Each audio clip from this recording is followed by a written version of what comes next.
I am welcoming such a dear colleague and friend, Martha Wright, to the show. Martha, how are you doing today? I am awesome. I'm so excited to be here. You're one of my favorite people to talk to. Well, you're one of my favorite people because the way that you've been disrupting not just the food and wine industry, but also the alcohol-free industry with like your philosophies are just so beautiful, so gorgeous. I can't wait to dive in. Can you give us a little background of like where you started your career and kind of where you've ended up today? I have a pretty bizarre trajectory in that I spent 25 years in the wine industry.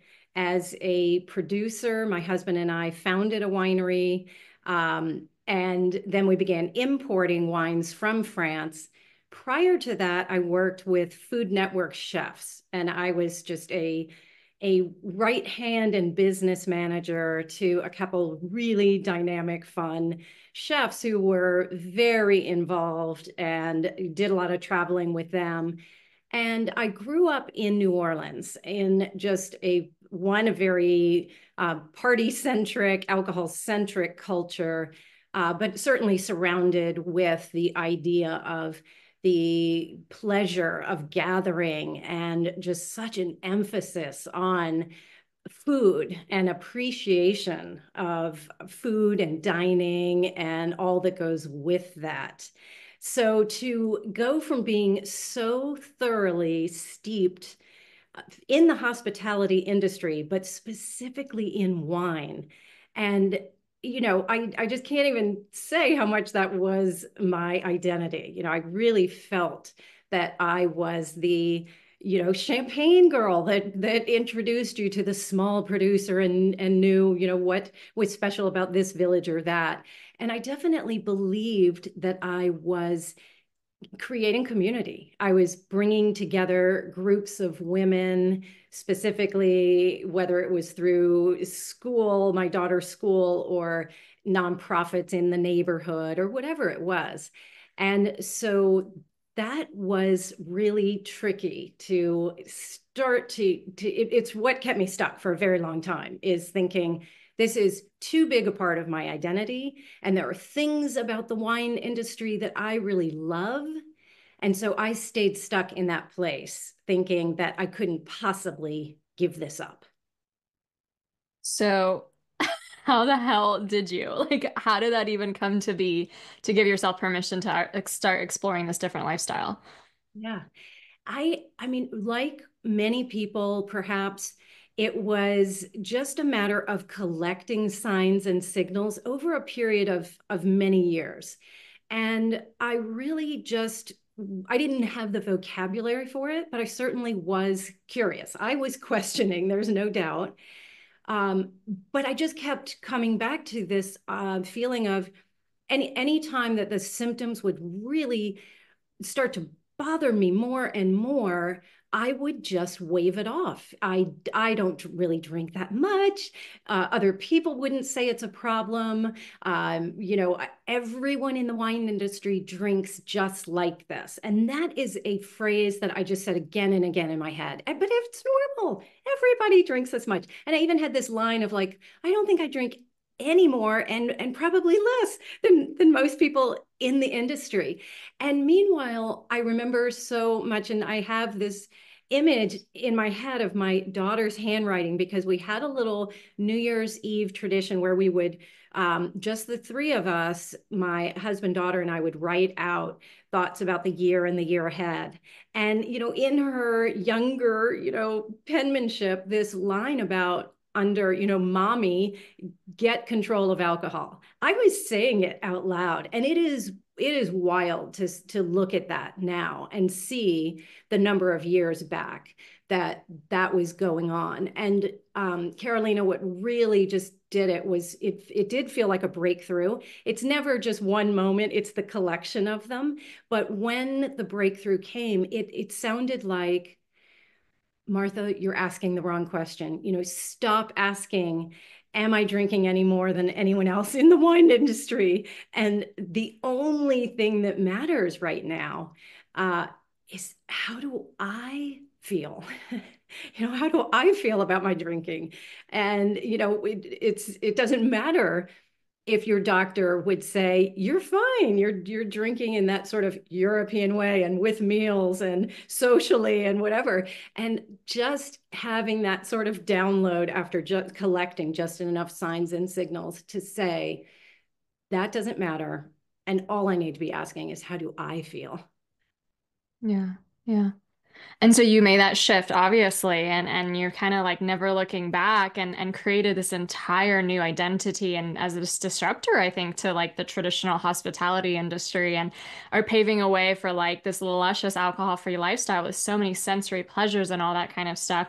And I'm so curious about that because I think because you're such an insider, you have the food and wine kind of insider knowledge. You also spend like part of your time in Paris. So you have this European insider information, right? You understand the French and how much, I think that cultural, I was in France earlier this year and that like cultural attachment we have, even if it's like, oh, I have a trip to Burgundy in a year from now, and that's somehow preventing me from even looking into my relationship with alcohol now. We marry so much romanticism with it. So I'm super curious. I think as a society, what we do is we put like, problem drinkers in one bucket, right? And then we have responsible. And the more cultural, the more sophisticated, the more European your drinking can be, the more the right way that you're doing it, right? And so I think we have that like the wine culture and the insiders there in the wine industry are, kind of tote that sophistication. And obviously, countries like France or any producer of wine essentially. But I'm super curious, like, what are the myths behind that? What are we not seeing as like the general public that you get to see on the inside of those cultures?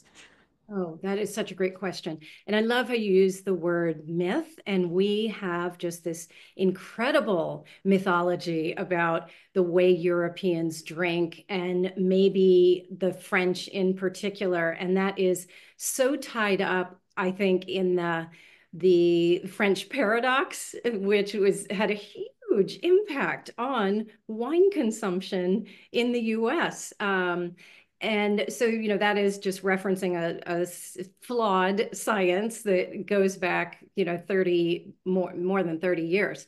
And so it is really, really interesting to think about that, the romance that we attach to the idea of people sitting around the cafes, and they are able to moderate. And it's, us Americans or other cultures that are the heavy drinkers, and what is it about the French and how they're able to moderate, and and I was using that. I was really saying, I am drinking, socially and with meals and all of that.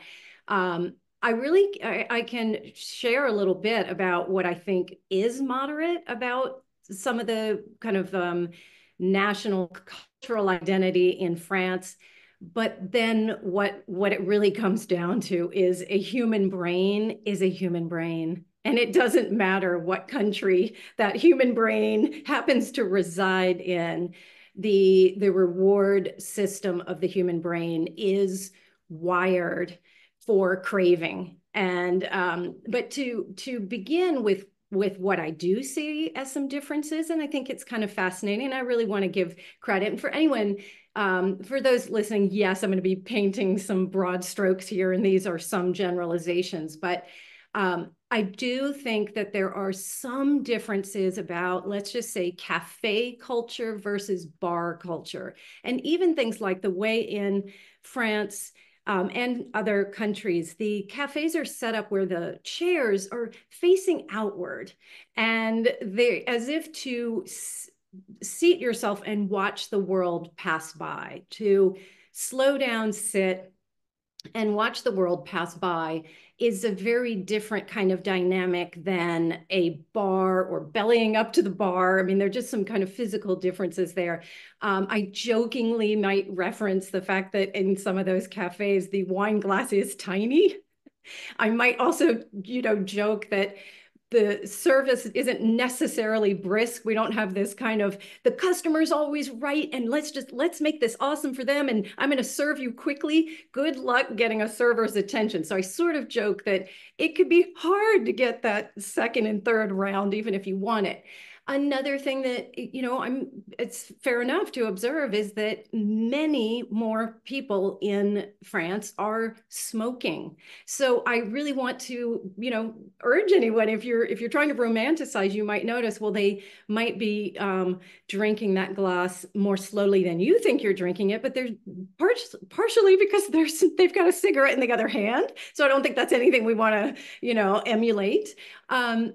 Moreover, though, I do think there is a cultural thing about moderation that it is, just it's something that they are taught about from the time they're very small in terms of, moderation in how much we eat or kind of regard for the seasons. It's this season. We don't eat that sort of thing. It's hot today. We don't eat that sort of thing. I don't think that's the same at all in the US. And I think in the US, we have lots of culture. Growing up in New Orleans, there is definitely a culture of, okay, if this is a decadent dish, what can we put on top of it to make it, and you don't find that as much here at all. So there's really this regard for moderation, but I'm going to suggest that can almost prove to be problematic and worrisome, because if over your lifetime you have just taken in this messaging about we are moderate, and I think the French are even moderate in all kinds of things. I think they would regard it as healthy to be moderate even about how much you exercise, maybe even moderate about how expressive you are to strangers, whereas in the US we think nothing of having a big smile and a big greeting for someone we don't know. So this thing about just all things in moderation.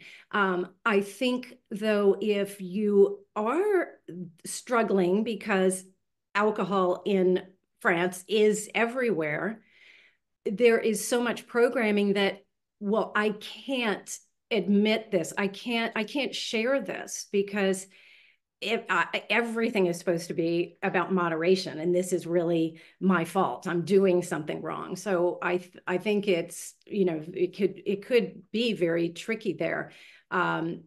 Just the way that wine is regarded as so much of the cultural fabric. So I think there is also a message from the time French people are very, very young that this is part of our identity and we are proud of it. And anyone that would challenge that is just challenging, the entire country of France and our entire identity. You really see it a lot. You see it in some conversations that are happening in France around, would the government officially recognize dry January or not? And you start to see these heated arguments because it is so much a part of their culture. So what I'm saying is I think that could be extremely hard if you're a French person, maybe even especially a French woman, because I do think that there's more stigma for women around this issue, just like there is in a way in the US.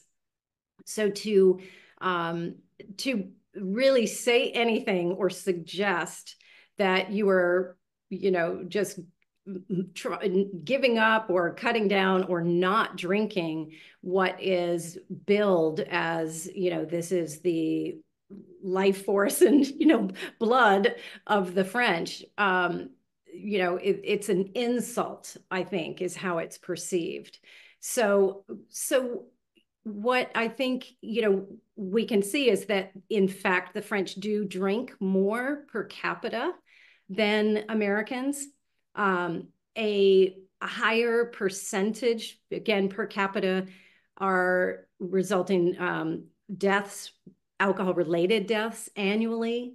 There's also a very high rate of the use of antidepressants. And that, could be different in all countries, and it's not the same issue, but I think it's just important to help dispel these myths. If drinking wine in cafes is everything and is how we demonstrate a joie de vivre, the joy of living in French, then it would mean, everybody's just, perfectly content and mentally healthy and everything's all good. So, um, when we just break it down. So I think that when I talk to French people, they are admitting, they might acknowledge some of these differences that I've spelled out about the culture around moderation, or things like really an emphasis on drinking only with others, all of these sorts of things. But you and I know very well that that sort of sophisticated, in quotes, in air quotes, European style drinking, only with meals, only with other people, that's exactly what landed me in a place of dependency. And so many of my clients would say the same thing. So again, a human brain is a human brain. And the drinking culture here is, there's I think there's a lot of hazing of non-drinkers because of what I said. So I've talked to French people who feel that they are given a very hard time if they turn down a drink. So that's really interesting to note that, that is something that, again, it's almost taken as an insult, and just funny, not funny, but the superstitions around, if you don't look right in the eye, or if you have an empty glass, all this bad years and years of bad luck, bad sex, whatever it is. So we also see that there's more and more binge drinking here in France, maybe particularly among younger people. And the great news is, in lots of ways, this is beginning to change. And it's really something to see in just the 3.5 years that we've been spending, at least half the year here, and even longer that we've been kind of coming back and forth, more like 5, 6 years. Just in the last 2 years, there 3 different NA bottle shops have opened up in Paris. And a book was just published here in Paris by one of those bottle shops that lists 100 Parisian addresses, bars or restaurants that have a significant non-alcoholic menu. Yeah. So things are beginning to change, but I absolutely think you would still very much find people here. You'd still find a big percentage of the population saying, wow, that's just un-French to even talk about not drinking. Yeah, yeah.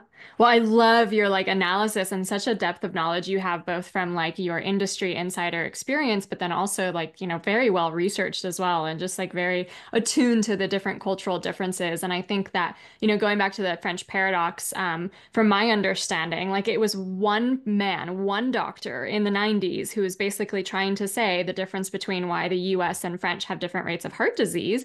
And he said, oh, it's the wine, right? And then that just conflated all these like flawed studies that tried to prove that. And obviously the alcohol industry got super on that bandwagon to show that. And now it's only in the like 2000 teens that we've been able to completely disprove that. And I think that's where the myths come from, is even like the French supposedly don't have lower rates of heart disease in the US. And if anything, that could probably be attributed to processed food more than anything, for the US side than anything else. And that there is just as much level of like heavier drinking, and sometimes in the wine industry too, it's again touted. I think the alcohol industry really does this super well of like, drink responsibly. So you're doing it wrong if you're not drinking responsibly, and these sophisticated, glamorous food and wine circles are doing it wrong or doing it right, excuse me. And anyone who's binge drinking is doing it wrong. But like you in the wine industry, you've seen your colleagues like have the same exact type of negative complaints or consequences or health issues or anything that results of like just drinking.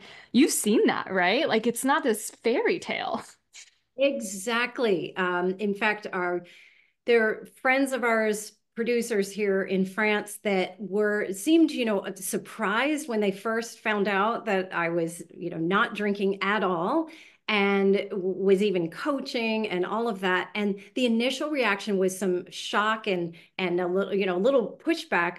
But deeper into the conversation, they both acknowledged that they're not drinking very much at all, or one's acknowledging, I'm not drinking because I've just gained so much weight, the other because I don't sleep well when I drink. So I think that can happen where you get into conversation and you realize, oh, they're feeling that too. What I'm loving that to see in the wine industry, and there's certain platforms that I really appreciate, who were very daring when the creators, came out with a platform within the wine industry to suggest, let's talk about wellness in our industry. Let's talk about balance. And when they started that platform 6 years ago, they really did get some pushback and some very negative reaction. And the industry is beginning to come around. And this, I'm thinking, this is the US. So the industry is coming around in some ways. And I love seeing that. I love seeing when wineries are embracing and wanting to extend what I consider radical hospitality, when you really see your guests and want to be hospitable to everyone, and those wineries that choose to have non-alcoholic options. And I really think they can have a lot of fun with that. It could be something local. It could be something that's got its own story. I found a wine here in France that I'm crazy about, that is being made by a winemaker who's taking the grapes from his own property, and also herbs and spices. And there's a little rosemary and thyme. And I cannot tell you how delicious this wine is with duck, or with, something else. And there is absolutely the potential to have that same kind of sensory experience of, wow, there's a story here. What am I tasting? Let me talk to the producer. Wineries that are willing to really get curious and embrace that, I think, are going to just be well served by that. And people like me, like you, will be talking about it and sending more people their way. Yeah. Well, it just goes to show back to like the cultural lifeblood of even like France. If we're thinking France is the mecca of food and wine culture, right? So this obviously extends way beyond France. But like just as that analogy you had of it being the blood of France, like obviously when you have like more of that prohibitionist stance of like just no alcohol, or like we shouldn't be drinking, like it does like rob all of these vineyards and all of this cultural history. And it's like I don't think there's anything wrong with a producer producing something beautiful out of the ground, right? And cultivating it and harvesting it and creating a beautiful artisanal product out of it, right? So to me, it's not like let's abolish this entire industry or anything like that. It's like, how can we just get more creative with it, right? And I think that that non-alcoholic option, because it's not just a matter of like, and obviously some people just do this, they just de-alcoholize the alcohol out of a wine. But I think like what you're talking about of like, how can we create an even finer product? How can we put some art and artistry and curiosity and experimentation and innovation into this? That is what we're fostering. And then that still honors like the cultural production and honoring of the people working the land and creating these beautiful artisanal products for us, right? And I think more than anyone I've ever met, Martha, you are in the know of like where these cool alcohol-free drinks, alcohol-free wines, alcohol-free alternatives really live. Like I am always like reading your newsletters to get the insider information on what's good and what's new. And the way you describe it and the flavors that they imbue and the sophistication that they bring in, to me, it sounds way more exciting than just like, let's, grow some Pinot Noir and put that in a bottle. Like it actually seems even more like a culinary adventure and a culinary delight because of how much innovation has to go into it. So I'm super curious. I often hear this that, someone will try to go alcohol free and they'll buy like a whatever random alcohol free wine at the store at like a Bevmo or something, and they hate it, right? Like it's not as good as what they expected. So like, what do you say to that? And how have you found some of these brands or some of these like local producers who are really making quality products?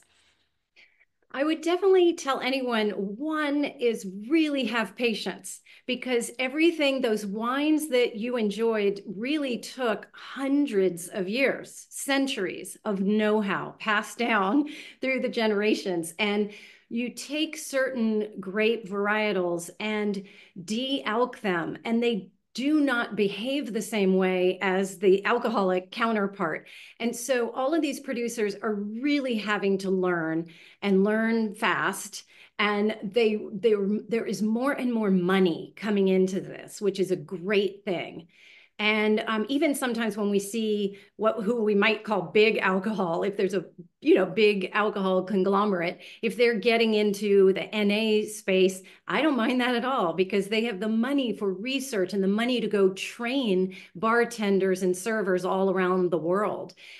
So you're absolutely right. There are different avenues to do this, whether it's de-alking a fully vinified wine versus creating something from scratch with a blend of some of that grape juice and herbs and spices and acid. And so people are just choosing, a lot of winemakers and sommelier did not like the early results. So they went into that other option of, creating something from scratch.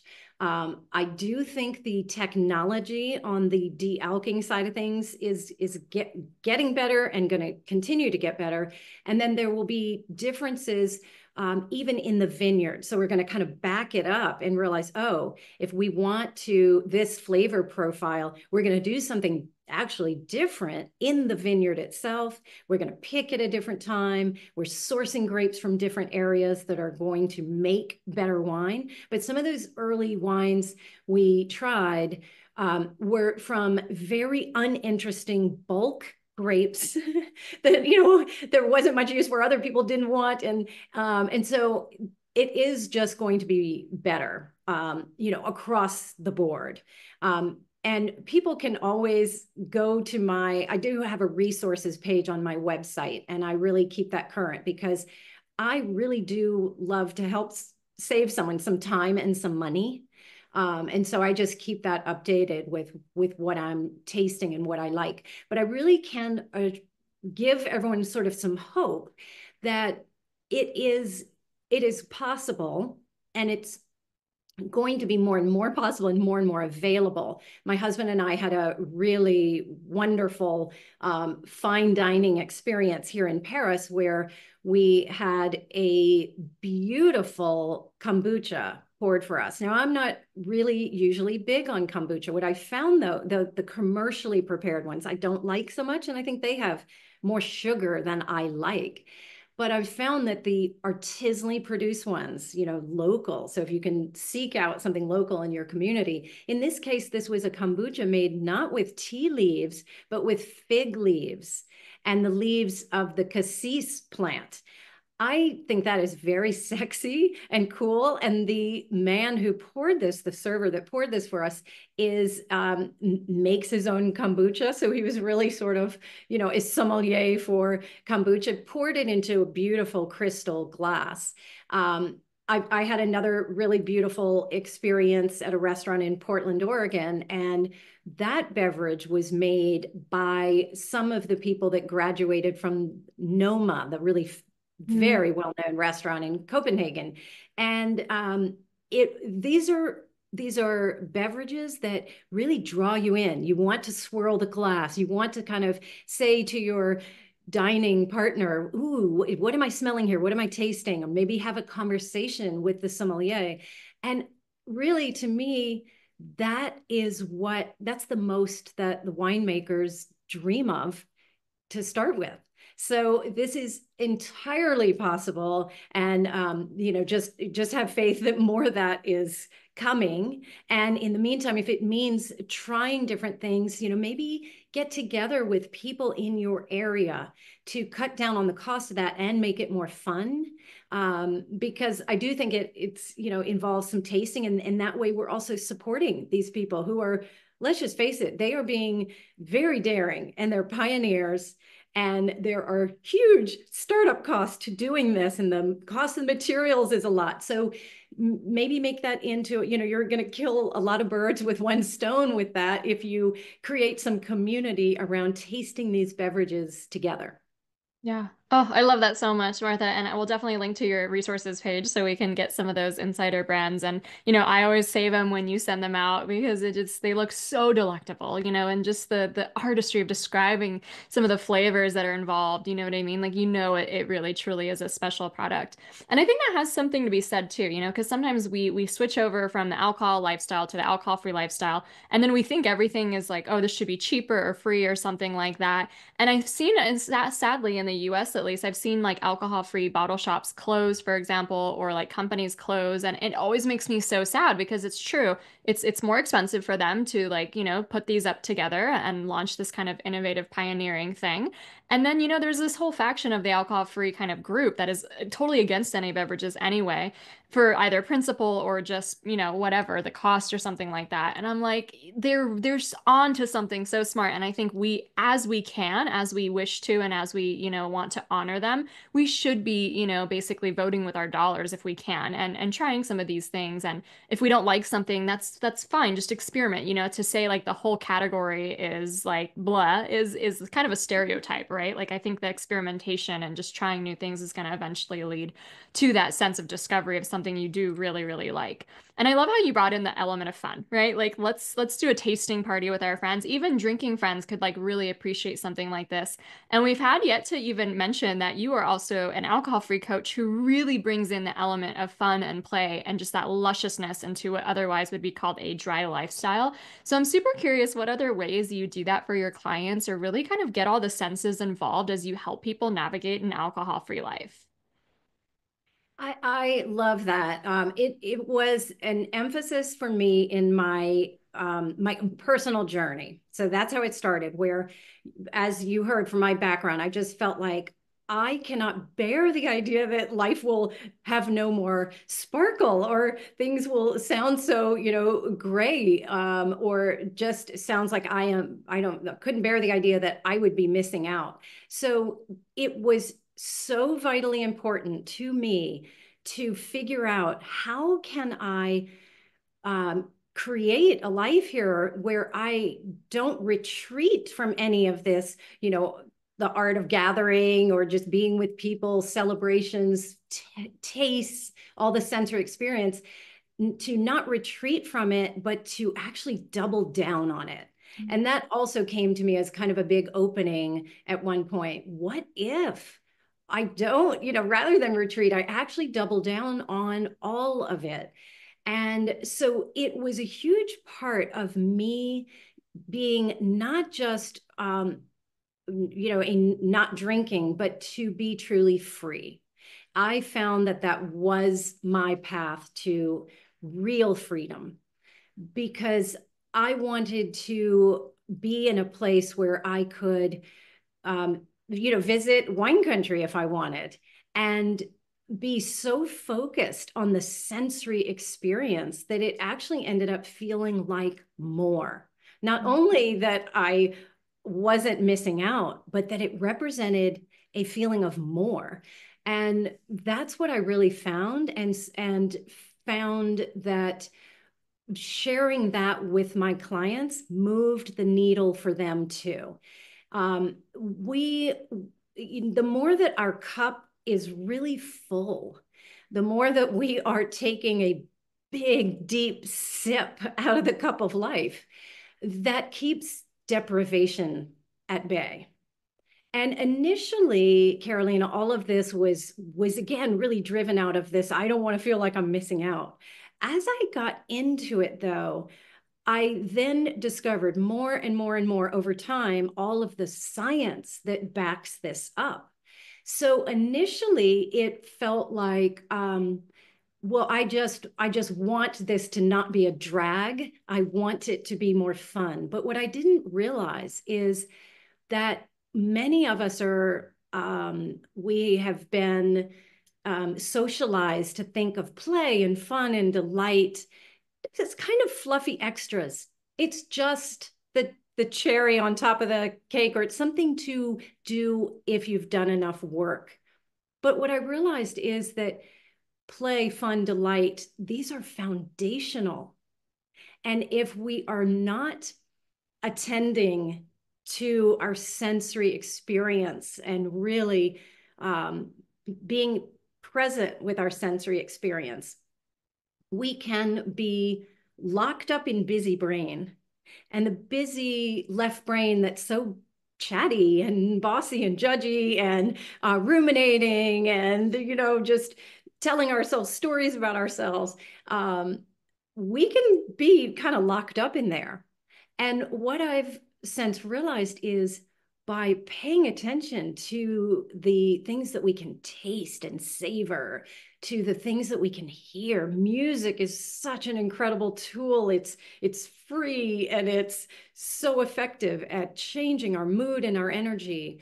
The things that we, can see and touch and sink our hands into, all of those experiences, by definition, pull us back to the present moment. Mm. So I got to realize that it actually is a form of mindfulness. And sitting in a seated position on a cushion and engaging in meditation is really wonderful and has so many proven benefits, and it works for so many people. And the data on all of that is so robust, but it's also very hard for a lot of people. And I have loved learning that engaging with our senses is just a different way, but it has all the same benefits. All of the things that you read about that are increased lower cortisol, increased creativity, increased neuroplasticity, all of that, all of those benefits are, increased immunity. They're all available to us through using our senses and developing a practice around really paying attention. So putting an emphasis on that, I think has allowed my clients to begin to see this whole journey as not what I'm saying no to a drink, but what I'm saying yes to. And that really shifts things. And so I created a program, a signature program, and I have two programs now. One's a 1 month and one's a 3 month. And the 1 month program is called Luscious 30. The 3 month program is called Luscious AF. And I really chose that word very deliberately with the food background and all this wine stuff. I want people to consider making, if they're considering an alcohol break, I'd love for them to consider making it juicy, making it, juicy, not dry. And our brain is really wired for this. It is all the behavior change, habit change experts will tell you that the whole key is giving the brain a bigger, better offer. Mm. And we tend to go at it, sometimes the wrong way with a punishing sort of attitude. A lot of people will come through the holidays. They've had a lot to eat, a lot to drink, and they actually come into January thinking, I am sick with myself. I am sick with how much I've been eating and drinking, and I'm gonna, kind of beat up on myself and make myself do this dry January. That punishing, attitude or effect, it just doesn't work for our brain. And so if we can show our brain that being alcohol free, in fact, represents that we have all of our senses online, alcohol, of course, diminishes our sense of hearing and our taste buds. My friends that are chefs that have gone alcohol free are the first to tell you that they are better cooks, better chefs, and actually enjoy their own food, if they're cooking for their family or a holiday, since they are alcohol free. So it's a myth that that wine enhances the meal. I mean, I certainly bought into that big time. So to have, in fact, the alcohol-free life represent, oh my gosh, all of my senses are fully online. And this holidays, as we move into holidays or whatever time of year it is, there is all that potential to just be more engaged with what is around us, what are the, holiday treats, the sounds, the textures. And so I love writing about that. And I've written up some things, on my website blog, from decadent holiday gifts and treats, whether for yourself or for a hostess, that aren't wine. Because, I used to think that was the ultimate, is bring someone a bottle of wine. To, just how to kick up the sort of lusciousness. What are the kinds of things that we can be doing or thinking about? How can we inject a little more play? So I love helping my clients think about, is there, some silly game or way that you want to invite people to contribute to a gathering that just adds some meaning, and that way we're not just relying on alcohol to be this easy button, which, I think culturally is just exactly what we've done for decades, is just expect alcohol to be the party. And we are more creative than that. And, simple little things that we can do, we can realize, wow, there is so much more potential for connection, being playful, being funny. I love how, we have this mythology around, I need alcohol to be funny. If you think of the funniest comedians, they are funny because they're observant. That's what makes for, wicked humor. We are not observant when we're drinking. I mean, we're just not. So the minute people are drinking, they're like, they're getting all in their own head. And so, yeah, it's fun to think about how we can make, and not just how to make, but the importance of making this journey feel like your cup is very full. Yeah. Oh, Martha, I could listen to you forever. I love the way you describe things. And, there's a really interesting point that you said. I follow this other kind of nutritionist, expert and stuff. And, they're talking about the difference between like a healthier or an unhealthy meal. And at the end of the day, when, someone's feeling deprived because maybe they're eating less of the unhealthy stuff, she's like, does it really add meaning to your life? And I love that reframe, right? Like, does the alcohol actually add the meaning from your life? Or is that something that you can cultivate through the belonging, the bonding, through the, play, through the joy, through like actually being an architect around there. And I love so much too how like, the sense of more, that give your brain something even more interesting to be engaged with, is so key to both of our work. And because I do it in the sense of helping women achieve their biggest dreams and really unleashing their entrepreneurial fire and making an impact in the world. And you do it through the sense of like joie de vivre and fun and sensory pleasures and that sense of rediscovery. And I just love how like similar yet different we are in that kind of way that we manifest and express that into the world. And it just goes to me to show that like that's why I believe we need more leaders in this space, because we all have a different flavor and is something different to add and some other way to contribute to the conversation and help someone who's looking for our exact solution at that point of our life. So I just want to thank you for your leadership in this area. Like I think it's so well needed. And again, I so look forward to your newsletters and all the new drink recommendations you have to, share and all the cool things you do all the time, like trying new classes or groups and all that kind of stuff. It's just so good. So we're going to go ahead and link all your the stuff we mentioned in the show notes, but just for a real quick reference, someone's like on their phone right now, where can they find you?